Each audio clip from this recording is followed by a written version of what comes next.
Friends, ಹೇಗಿದ್ದೀರಾ ಎಲ್ಲರಿಗೂ ನಮಸ್ಕಾರ. ಇವತ್ತಿನ ನಮ್ಮ ವಿಡಿಯೋದಲ್ಲಿ ಮಸಾಲೆ ವಡೆ ಹೇಗೆ ಮಾಡೋದು ಅಂತ ನೋಡೋಣ. ಇದು ತುಂಬ ಗರಿ ಗರಿಯಾಗಿ ಒಳಗಡೆ ಫುಲ್ ಸಾಫ್ಟಾಗಿ ತುಂಬ ಟೇಸ್ಟಿಯಾಗಿರುತ್ತೆ.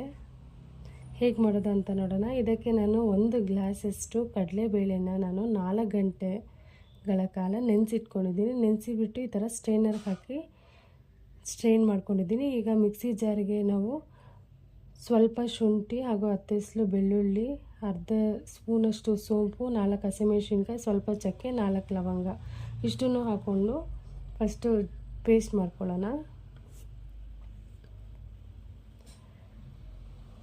ಇದು ಪೇಸ್ಟ್ ಆದ ನಂತರ ಅದಕ್ಕೇ ನಾವು ಇವಾಗ ಏನು ನೆನೆಸಿಟ್ಕೊಂಡಿದ್ದೀವಲ್ಲ ಕಡಲೆಬೇಳೆ, ಅದನ್ನು ಕೂಡ ಇದಕ್ಕೆ ಹಾಕ್ಕೊಂಡು ನೀರೇನು ಹಾಕ್ಕೊಳ್ಬಾರ್ದು, ಹಾಗೆ ಪೇಸ್ಟ್ ಮಾಡ್ಕೊಳ್ಬೇಕು. ಫುಲ್ ಫೈನ್ ಪೇಸ್ಟ್ ಮಾಡಬಾರ್ದು. ನೋಡಿ, ಈ ಥರ ತರಿಯಾಗಿ ಮಾಡ್ಕೊಳ್ಬೇಕು.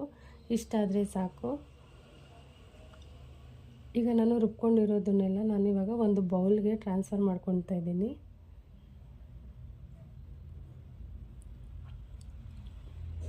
ಇದಕ್ಕೆ ನಾನಿವಾಗ 1 ಹಿಡಿಯಷ್ಟು ಪುದೀನ, 1 ಹಿಡಿಯಷ್ಟು ಕೊತ್ತಂಬರಿ ಹಾಗೂ ಸ್ವಲ್ಪ ಕರಿಬೇವನ್ನ ವಾಶ್ ಮಾಡಿಕೊಂಡು ಸಣ್ಣದಾಗಿ ಹಚ್ಕೊಂಡು ಇದಕ್ಕೆ ಹಾಕ್ಕೊಳ್ತಾ ಇದ್ದೀನಿ. ನಂತರ ಇದಕ್ಕೆ 1 ಈರುಳ್ಳಿ ಸಹ ಸಣ್ಣದಾಗಿ ಹಚ್ಕೊಂಡು ಇದಕ್ಕೆ ಹಾಕ್ಕೊಂಡು ರುಚಿಗೆ ತಕ್ಕಷ್ಟು ಉಪ್ಪು ಹಾಕಿ ಇದನ್ನು ಚೆನ್ನಾಗಿ ನಾವಿವಾಗ ಮಿಕ್ಸ್ ಮಾಡ್ಕೊಳ್ಳೋಣ. ಇದನ್ನು ನೀರೇನು ಹಾಕಬಾರ್ದು, ಹಾಗೆ ಮಿಕ್ಸ್ ಮಾಡ್ಕೊಳ್ಳೋಣ.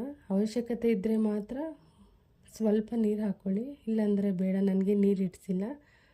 ಇವಾಗ ಇದನ್ನು ನಾನು ಮಿಕ್ಸ್ ಮಾಡ್ಕೊಂಡಿದ್ದೀನಿ. ಹಾಗೆ ಇದಕ್ಕೆ 1 ಸ್ಪೂನಷ್ಟು ನಾನಿಲ್ಲಿ ಅಕ್ಕಿ ಹಸಿಟ್ಟು ಹಾಕ್ಕೊಂಡಿದ್ದೀನಿ. ಇದು ಗರಿ ಗರಿಯಾಗಿ ಬರುತ್ತೆ ಚೆನ್ನಾಗಿ. ಇದು ಆಪ್ಷನಲ್ಲಿ ಬೇಕಾದರೆ ಹಾಕ್ಕೊಳ್ಬೋದು. ನೋಡಿ, ಈ ಅದಕ್ಕೆ ಬರಬೇಕು. ಇವಾಗ ನಾನು ಎಣ್ಣೆ ಇಟ್ಕೊಳ್ತಾ ಇದ್ದೀನಿ ಬಾಣಲಿಲಿ ವಡೆಗೆ.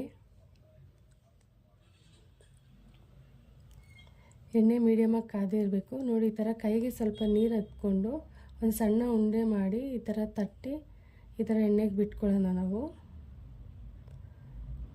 ಸೊ ಮೀಡಿಯಮ್ ಫ್ಲೇಮಲ್ಲೇ ಮಾಡಿ, ಇಲ್ಲಾಂದರೆ ಸೀದೋಗಿಬಿಡುತ್ತೆ, ಚೆನ್ನಾಗಿ ಒಳಗಡೆ ಎಲ್ಲ ಬೇಯೆಲ್ಲ ಚೆನ್ನಾಗಿ ಬರೋದಿಲ್ಲ.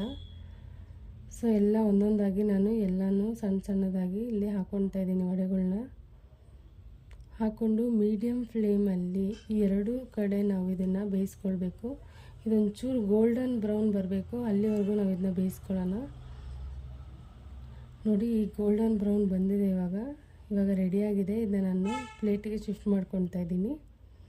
ಅಷ್ಟೇ ಫ್ರೆಂಡ್ಸ್, ತುಂಬ ಗರಿ ಗರಿಯಾಗಿ ತುಂಬ ಟೇಸ್ಟಿಯಾಗಿ ರುಚಿಯಾಗಿ ಇರೋವಂಥ ವಡೆ. ಸಂಜೆ ಟೈಮ್ ಸ್ನ್ಯಾಕ್ಸಲ್ಲಂತೂ ಹಬ್ಬ ಹೇಳೋದೇ ಬೇಡ, ಅಷ್ಟು ಚೆನ್ನಾಗಿರುತ್ತೆ. ನೀವು ಕೂಡ ಮನೇಲಿ ಒಂದ್ಸಲ ಟ್ರೈ ಮಾಡಿ ಹೇಗಿತ್ತು ಅಂತ ನಮ್ಮ ಕಮೆಂಟ್ ಸೆಕ್ಷನಲ್ಲಿ ಕಮೆಂಟ್ ಮಾಡಿ.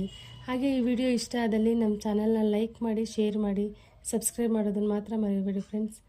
ಮುಂದಿನ ವಿಡಿಯೋದಲ್ಲಿ ಸಿಗೋಣ. ಅಲ್ಲಿವರೆಗೂ ಬಾಯ್ ಎಲ್ಲರಿಗೂ.